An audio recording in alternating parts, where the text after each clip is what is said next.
Welcome students, सृजन institute of education में आपका स्वागत है।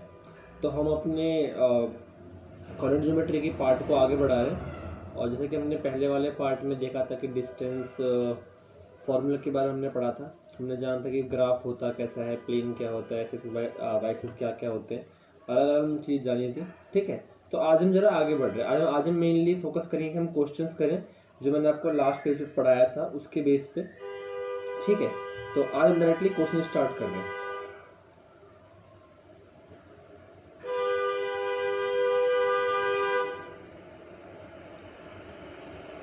तो लास्ट जैसे आपको याद होगा, मैंने आपको बताया था कि मान लो अगर ए एक पॉइंट है, सपोज ये एक लाइन है और ये इस पे अगर पॉइंट है ए और ये है इस पे बी,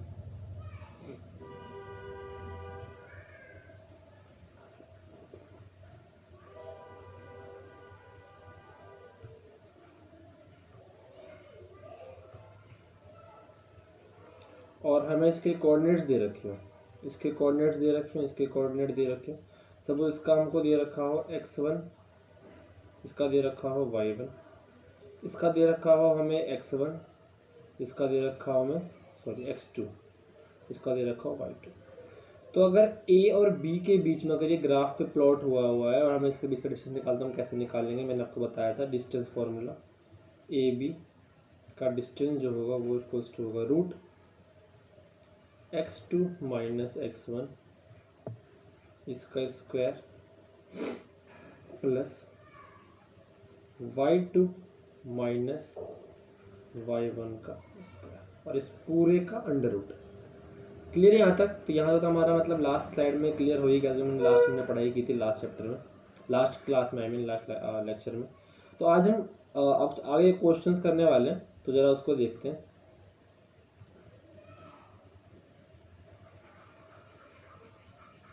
तो हमारे पास ये जो पहला क्वेश्चन है आज का, उसमें कह रखा है हमें कोलिनियर के बारे में बताना है। अब एक कोलिनियर क्या होता है? कोलिनियर होता है, सपोज आपके पास 3 पॉइंट दे रखे हो। क्या क्या दे रखे हैं आपके पास पॉइंट? एक आपको पॉइंट दे रखा है ए,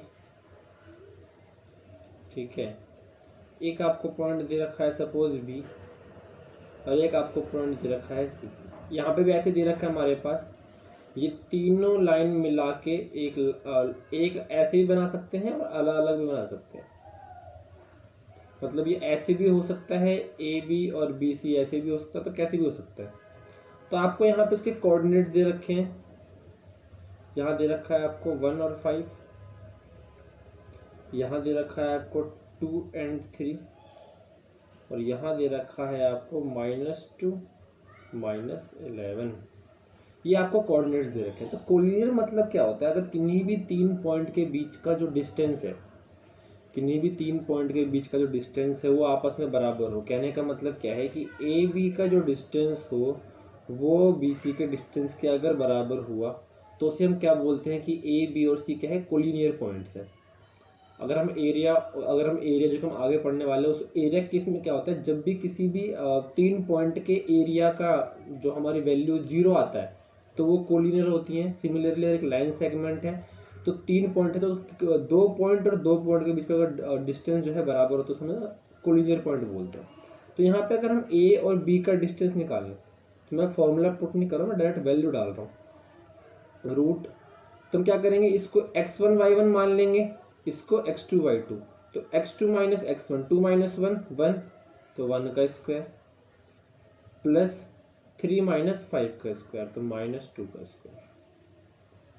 तो ये आपके पास क्या हो जाएगा, रूट ये 1 और ये 4, रूट 5।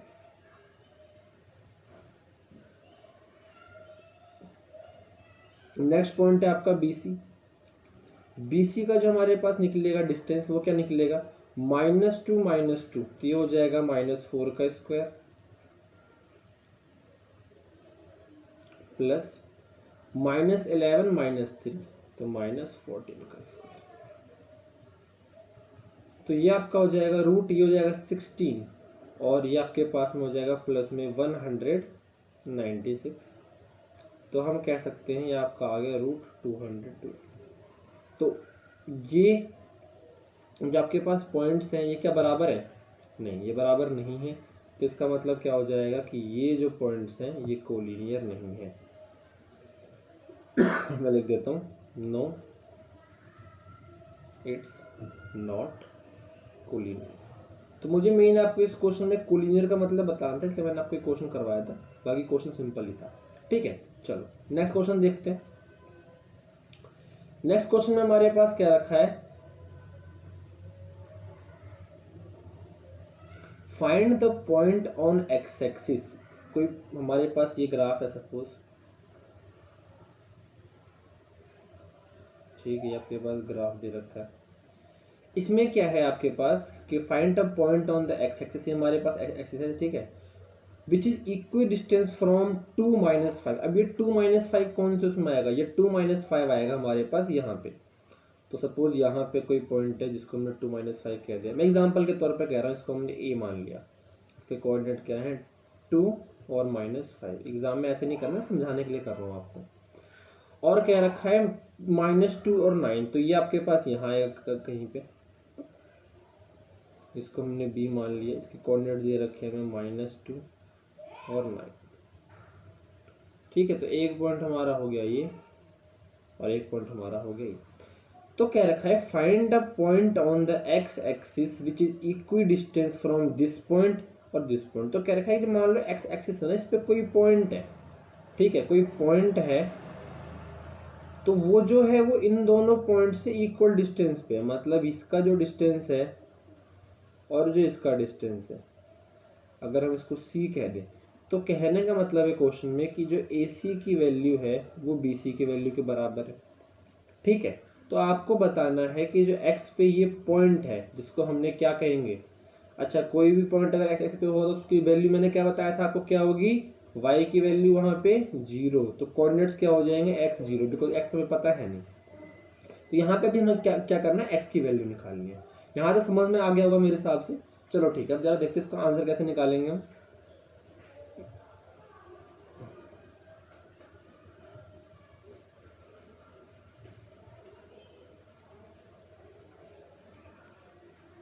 चलो, तो ऑब्वियस ही बात है कि जो पॉइंट होगा हम ऐसे ही बनाएंगे, ए उसको हमने कह दिया 2 - 5,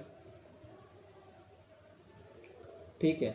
उसके बाद एक बीच का पॉइंट जिसको हमें नहीं पता उसकी वैल्यू क्या है, तो उसको हमने बी मान लिया, जैसे कि हमने वहाँ पे बी माना था, ठीक है। उसको इसको हमने क्या मान लिया, x, 0, बिकॉज ये कहाँ पे लाई कर रहे हैं, एक्स एक्सिस के ऊपर लाई कर रहा है।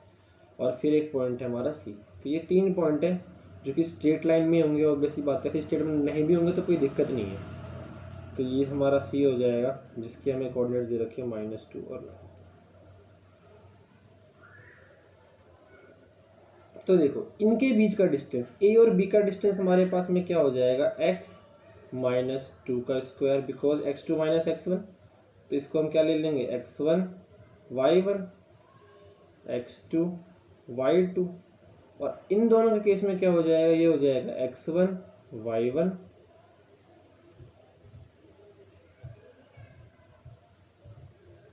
अगर हम इन दोनों केस में देखें तो ये क्या हो जाएगा,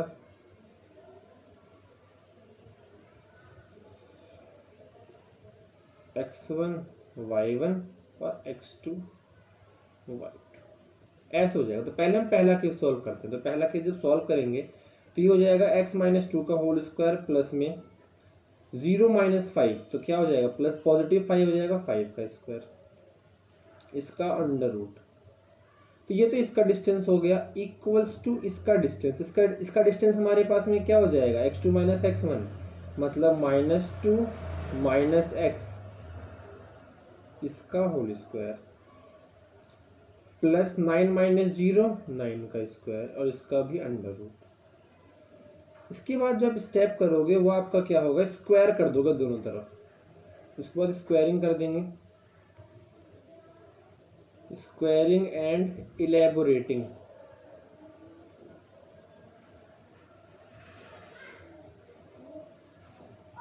स्क्वायरिंग एंड इलेबोरेटिंग, इससे इलेबोरेटिंग से हमारे पास क्या होगा कि जो a - b का होल स्क्वायर है ना, ये हमारा ओपन हो जाएगा। तो देखो भाई, स्क्वायर तो कैंसिल हो गए दोनों तरफ, बिकॉज हमने क्या कर दिया, स्क्वायर कर दिए।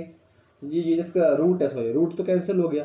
ए माइनस बी का होल स्क्वायर, तो ये हमारे पास में क्या हो जाएगा, X square plus 4 minus 4x plus 25 is equals to 4 plus X square, और ये हमारे पास में क्या हो जाएगा, प्लस का, बिकॉज माइनस टू हो जाएगा, नहीं अगर हम यहाँ पे देखें तो ये माइनस होता है और ये -2 हो जाएगा, तो ये प्लस का 4x,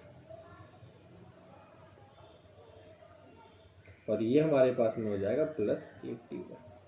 तो अब देखो जो भी हमारे पास अब इसे एक्स स्क्वायर है और यहाँ भी एक्स स्क्वायर है, तो ये इस तरफ आएगा तो नेगेटिव, तो ये हमारे पास कट जाएंगे भाई, इक्वल टू किस तरफ जाएगा तो कट जाएगा, यहाँ से 4 से 4 कट जाएगा हमारे पास, लेकिन ये नहीं कटेगा बिकॉज ये इस तरफ आएगा तो ऐड हो जाएगा, तो इसको आप इस तरफ ले आओ, इसको इस तरफ, तो ये हो जाएगा 8x और इक्वल्स टू ये इधर आएगा तो ये हो जाएगा हमारे पास 56। तो यहां से हम कह सकते हैं कि हमारे x की वैल्यू कितनी आ गई, we can say that x is equals to 7।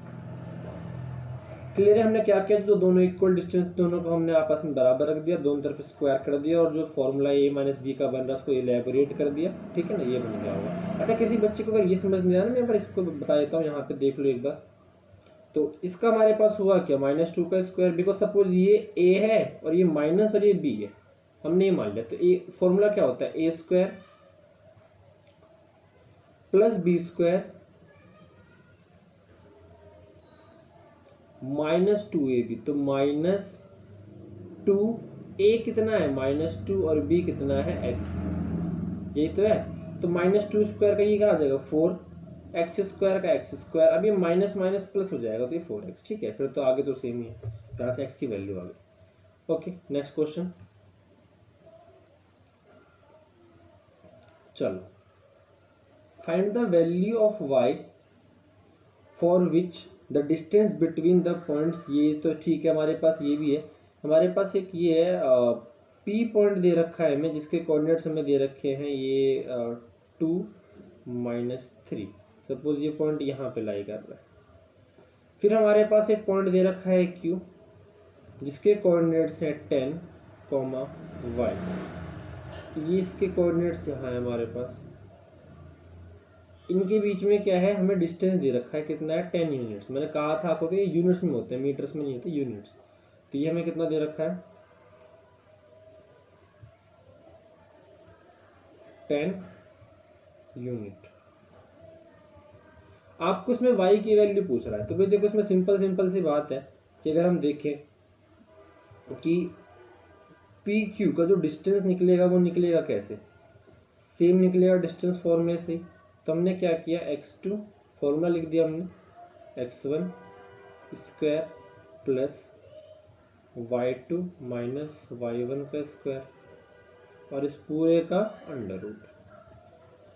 तो भाई यहाँ पे जो हमारे पास पॉइंट्स हैं, इसमें हमें एक को x1 ये हमारा क्या हो जाएगा x1 y1, और एक हमारा हो जाएगा x2 y2, तो ये हो गया x1 y1, ये हो गया x2। मैं आपको लिख के इसलिए बता रहा हूँ बिकॉज आपको इसमें ये चीज़ क्लियर हो जाए, बिकॉज बहुत इजी चैप्टर है, स्कोरिंग चैप्टर है, ठीक है। चलो तो आगे अगर हम करेंगे तो x2 माइनस x1 हमारे पास में क्या हो जाएगा 10 - 2, तो 8 का square plus y2 minus y1, तो y माइनस ब्रैकेट में -3 और इस पूरे का स्क्वायर है ये। एक चीज़ और, पी क्यू का डिस्टेंस हमें 10 दे रखा है, तो हम यहाँ पे 10 लिख देंगे, रूट को हमें हटाना पड़ेगा, तो क्या कर दो इसके बाद step, squaring both side, squaring and elaborating, दोबारा वही,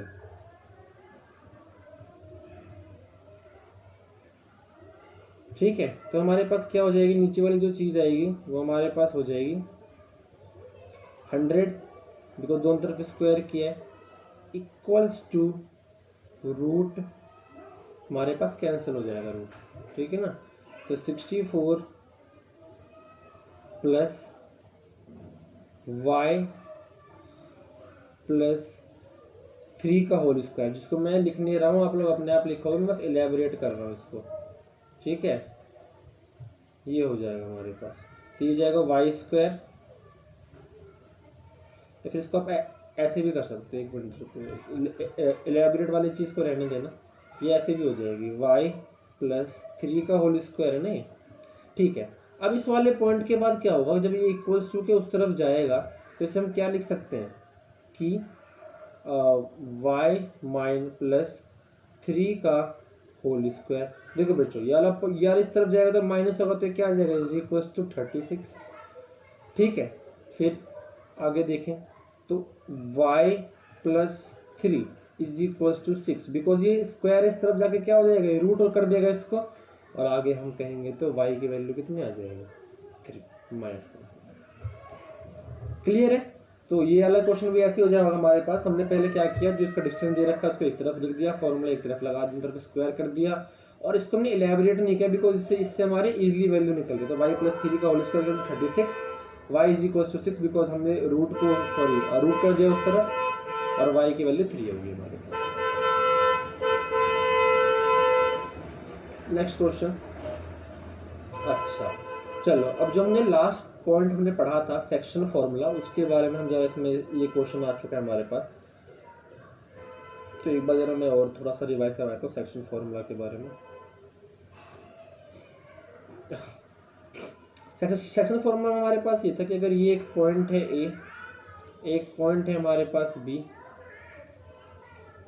ठीक है, और ये इसको कोई बीच में पॉइंट है जिसका नाम हमने सपोज सी दे दिया, वो डिवाइड कर रहा है, तो जो वो इसको डिवाइड करेगा वो किस रेशियो में करेगा, m1 m2 रेशियो में। सपोज वो इसको डिवाइड कर रहा है, तो सेक्शन फॉर्मूला कहता है हमारे पास कि अगर इसके कोऑर्डिनेट्स हमारे पास जो है वो x1 y1 है, इसके कोऑर्डिनेट्स जो है वो x2 y2 है, और इसके जो कोऑर्डिनेट्स हैं वो xy है, ठीक है।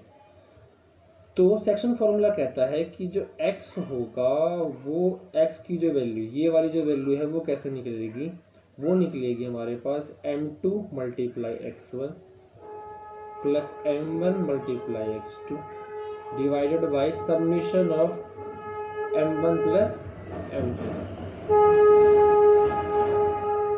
सिमिलरली y कैसे निकलेगा, m2 x1 plus m1 x2 upon में सबमिशन ऑफ m2 और m1 का। तो ये कहता है सेक्शन फॉर्मूला, ये आपका फॉर्मूला है, इसको नोट कर लेना आप लोग, ठीक है। और हम जरा क्वेश्चन करने वाले।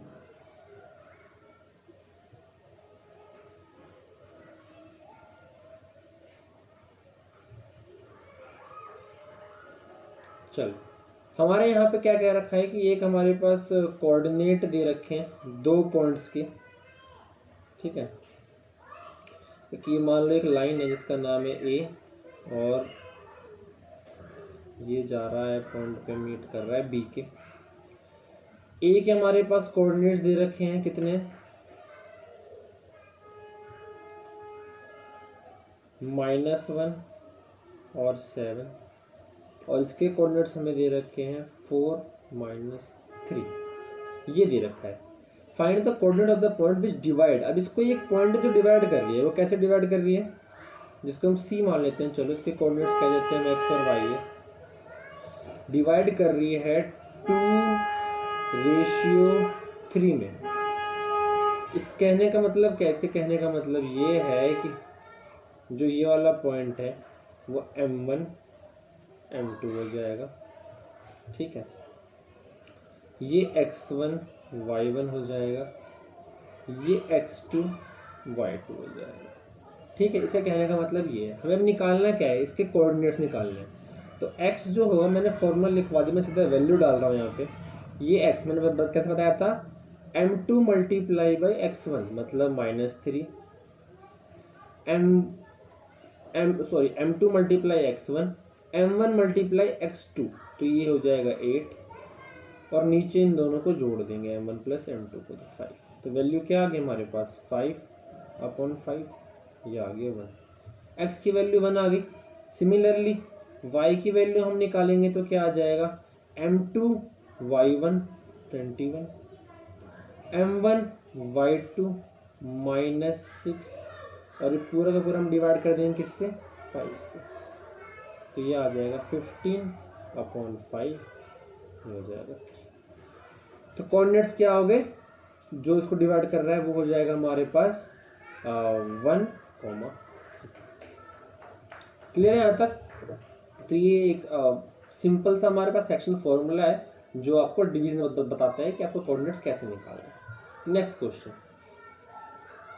अब इसमें क्या है, ट्राई सेक्शन है। अभी थोड़ा सा आपको टिपिकल लग रहा होगा बट इतना टिपिकल है। ट्राई सेक्शन मतलब 3 पॉइंट्स में काटना है। एक आपके पास सपोज ये पॉइंट दे रखा है जिसका नाम ए है और ये पूरा लाइन सेगमेंट बना रहा है। सपोज मैं थोड़ा सा सीधा कर देता हूँ, 1 मिनट, एज्यूम कर लेना कि सीधी है, ठीक है। बी पॉइंट है, इसके कोऑर्डिनेट्स हमारे पास दे रखे हैं,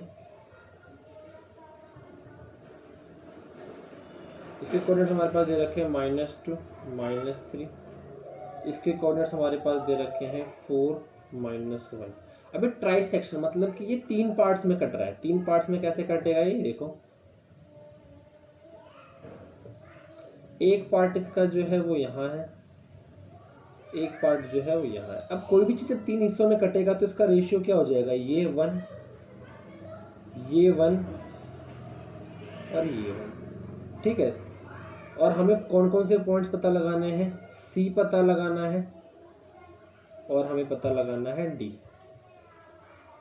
ये दोनों पॉइंट्स पता लगाना है।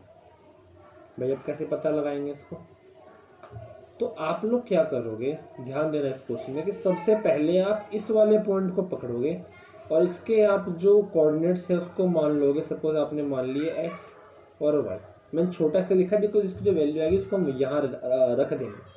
तो जब हम इस वाले केस को मान रहे हैं और इस वाले केस को भी मतलब अवॉइड कर रहे हैं, तो इस केस में हमारे पास में क्या हो जाएगा, ये हो जाएगा x1 y1 x2 y2। इस वाले पॉइंट को हमने x और y मान ही लिया है, लेकिन इस वाले पॉइंट में हमारे पास में क्या हो जाएगा, यहाँ पे हम मानेंगे इस वाले चीज़ को, जो ये रेड वाली चीज़ है। मैं जो जहाँ रेड से लिख रहा हूँ मतलब वो हमने रेड के केस में माना, जहाँ वाइट से लिखूंगा वो हमने वाइट के केस में माना होगा। इसको हमने मान लिया m1 और इन दोनों को हम क्या मान लेंगे m2, मतलब 1 और 1 कितना हो जाएगा 2।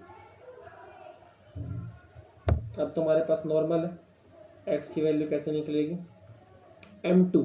अब यहाँ पे देखो m1 कितना है 1, m2 कितना है 2। ये हुआ कैसे, देखो बच्चों, अगर ये हमारे पास लाइन थी,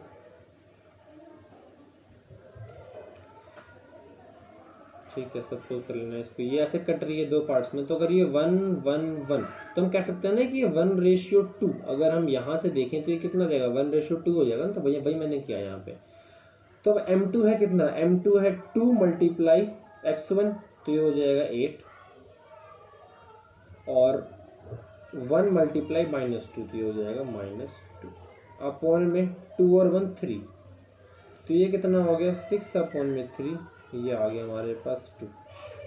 सिमिलरली अगर हम y निकालें तो y क्या हो जाएगा, m2 y1, तो ये हो जाएगा -2 और m1 y2, तो ये हमारे पास हो जाएगा -3 अपॉन में 3, तो ये हमारे पास हो गया -5 अपॉन 3। तो ये तो इस वाले केस के आगे क्या आ गया हमारे पास 2 -5 अपॉन में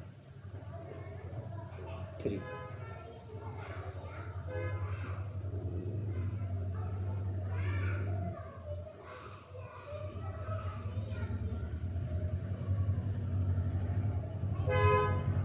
ठीक है, ये हमारे पास में हो गया, ये आपका आ गया। अब चलो वाइट वाले केस में देखते हैं जरा, वाइट वाले केस में हमारे पास क्या चीज़ होगी। वाइट वाले केस में सब कुछ सेम रहेगा, बस इस वाले चीज़ में जो आप ये x और y मानोगे ना, ये चेंज होंगे। अब ये कैसे चेंज होंगे जरा देखो। वाइट वाले केस में आपके पास m1 जो होगा वो हो जाएगा 2, बिकॉज ये क्या है m1 है, और m2 आपके पास क्या हो जाएगा 1, ठीक है, ये रहेगा। तो इसमें जब हम x निकालेंगे तो ये क्या हो जाएगा m2 × x1, तो ये क्या हो जाएगा आपके पास 8, सॉरी m2 मल्टीप्लाई x1 तो ये हो जाएगा 4, और m1 मल्टीप्लाई x2 तो ये हो जाएगा -4। तो ये तो जीरो ही आ गया आपको, तो इसको मतलब किसी भी चीज़ से डिवाइड करोगे तो आपका जीरो ही आएगा, तो ये आपका आ गया 0। और y आपका क्या आएगा, y आएगा आपका m1 मल्टीप्लाई y2 तो इसको हम कह देंगे -3, और m2 मल्टीप्लाई y1 तो ये आ जाएगा -1 अपॉन में आपका आ जाएगा 3, तो ये कितना हो जाएगा -4 अपॉन में 3। इसके हमारे पास कोऑर्डिनेट्स क्या आ गए, x की वैल्यू आ गई 0 और y की वैल्यू आ गई -4 अपॉन में 3। तो होप है ये क्लियर हो गया होगा। बाकी अगर समझ में ना आया हो तो आप मुझे कमेंट कर सकते हैं और आपसे मुझसे पूछ सकते हैं, ठीक है। चलो नेक्स्ट क्वेश्चन क्या कह रहा है इस क्वेश्चन में। इस क्वेश्चन में भी हमारे पास सेक्शन फॉर्मूला का क्वेश्चन है ये भी, ठीक है।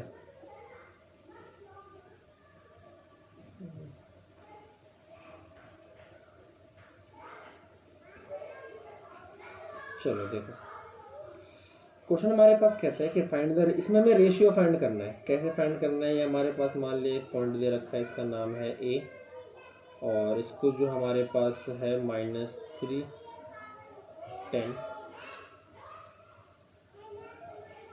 ये आपके पास पॉइंट सी, ये और बीच में हमारे पास पॉइंट बी। डिवाइडेड बाय, जो डिवाइड कर रहा है पॉइंट उसका नाम ये है, तो हम इसको बीच में डालेंगे, आप इसको साइड में डाल देना वरना आंसर गलत हो जाएगा। और जो सी वाला पॉइंट है वो क्या हो जाएगा हमारे पास -8, ये हो जाएगा, ठीक है। तो एक ये हो गया हमारे पास, एक ये हो गया, एक ये हो गया, ये 3 पॉइंट्स हो गए। आपको इसका रेशियो निकालना है, तो जब भी रेशियो ना पता हो तो ये बात ध्यान कर लेना, आपको क्या रखना है रेशियो। जब भी रेशियो आपको कहा जाए नोट करके लिख देना, कोई दिक्कत नहीं है इसको। तो आप रेशियो क्या मानेंगे कि रेशियो 1 लेट द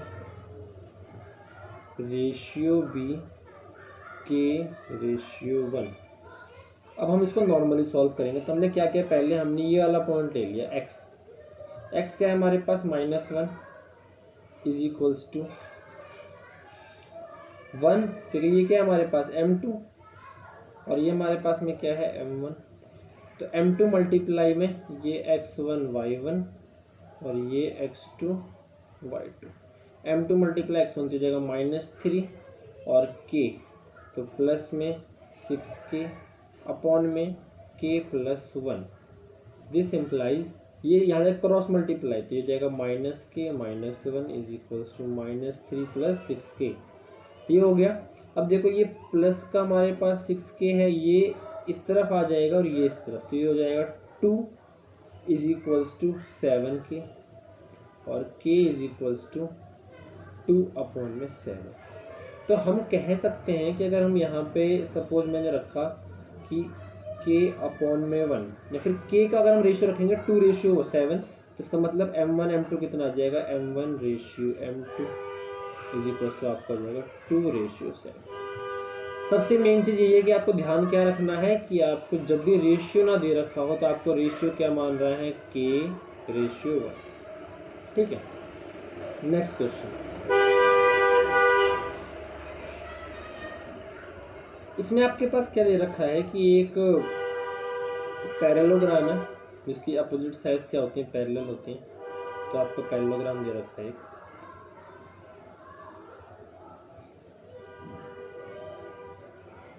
इसके आपको वर्टिसेस दे रखे हैं 1 2, उसके कोऑर्डिनेट्स हैं आपके पास 4 y x 6 और 3 5। ये जो है आपको वर्टिसेस दे रखे हैं, इसमें आपको x और y की वैल्यू पता लगानी है, ठीक है। x और y की वैल्यू आपको पता लगानी है। तो जो आपके पास क्या होता है, ये हाफ इसको इंटरसेक्ट करता है, मतलब कि जो डायगोनल्स होते हैं पैरेललोग्राम के, जो डायगोनल्स होते हैं वो आपस में बाइसेक्ट करते हैं। कहने का मतलब क्या है, जो ये वाला पॉइंट है ये इस वाले पॉइंट के बराबर होगा और ये वाला पॉइंट जो है इस वाले पॉइंट के बराबर होगा। ठीक है, तो इसमें आप क्या करोगे, इसमें आप जैसे आपके डायगोनल्स जो होते हैं वो क्या करते हैं आपस में बाइसेक्ट करते हैं, मतलब ये इसके बराबर होता है, ये इसके बराबर होता है। तो अगर हम यहाँ के वर्टिसेस देखें, सपोज इसको हम मान ले एक्स, इसको मान ले अल्फ़ा और बीटा, इसके जो कोऑर्डिनेट्स हैं वो हमने क्या मान लिया, अल्फ़ा और बीटा। तो यहाँ से अगर हम अल्फ़ा निकालेंगे तो अल्फ़ा कैसे निकलेगा, हमारा अल्फ़ा निकलेगा ये 1 है, तो भाई ऑब्वियस सी बात है कि 3 + 4 अपॉन में 2 हो जाएगा, तो 3 + 4 अपॉन में 2 हो गया हमारे पास, ये अल्फ़ा हो गया। बीटा हमारे पास कैसे निकलेगा, बीटा हमारे पास में निकलेगा y + 5 अपॉन में 2, y + 5 अपॉन में 2। अब ये तो जो निकला है वो इन दोनों के बेस से निकला है, ये दोनों जो निकले हैं वो इसके बेस से निकले हैं। अब इसके बेस से भी हमें निकालने पड़ेंगे, तभी तो हम दोनों को इक्वल रखेंगे, फिर हमारे पास दोनों की वैल्यू है। तो यहाँ से अगर हम देखें तो अल्फ़ा की वैल्यू हमारे पास क्या आ जाएगी, 1 + में x अपॉन में 2, और बीटा की वैल्यू हमारे पास में क्या हो जाएगी, 2 + में 6 अपॉन में 2। जब आप इसको सॉल्व करोगे ना तो ये आपके पास आ जाएगा कुछ ऐसे, देखो मैं आपको यहाँ सॉल्व कर देता हूँ।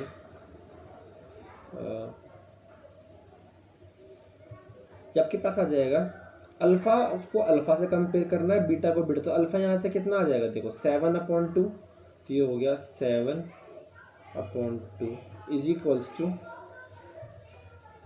1 + x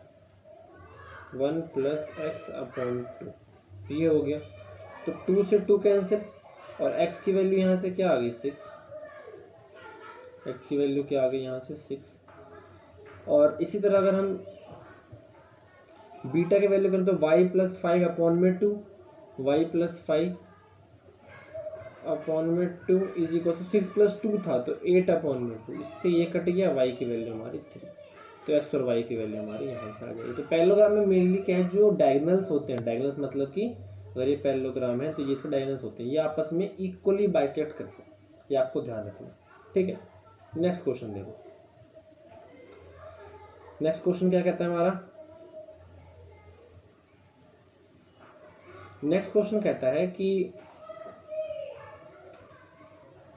ए और बी हमारे पास दे रखे हैं, जो रेशियो दे रखा है हमारे पास। अब देखो ए, इसके कोऑर्डिनेट्स है -2 -2,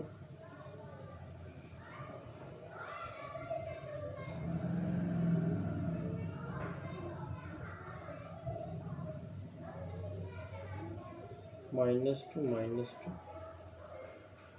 और बी जो है इसके कोऑर्डिनेट्स हैं 2 -4, ये दे रखा है।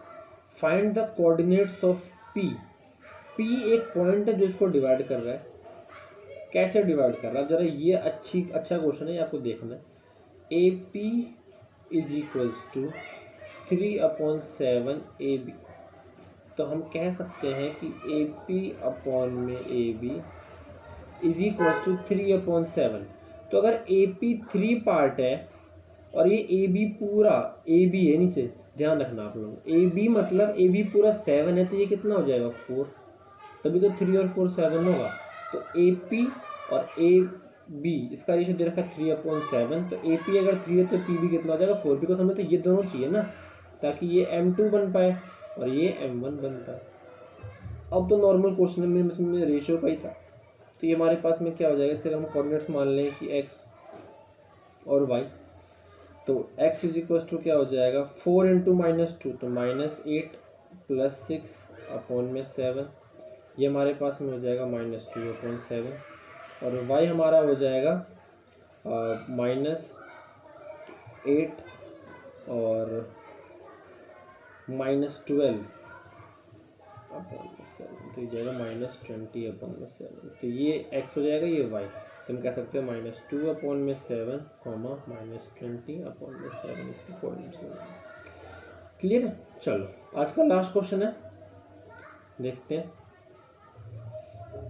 Find the coordinates of the point which divide the line segment this and this into equal part. अब इक्वल पार्ट में डिवाइड करना है, दोबारा हमारे पास सेम क्वेश्चन ही आ गया है।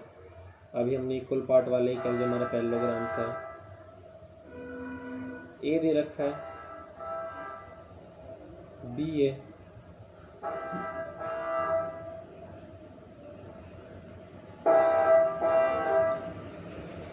सी कोई पॉइंट है उसको हमने मान लिया एक्स वाई है, ये वन कि वो इक्वली डिवाइड कर रहा है, तो ये वन और ये वन, तो एक्स वाई से इजीली निकल जाएगा।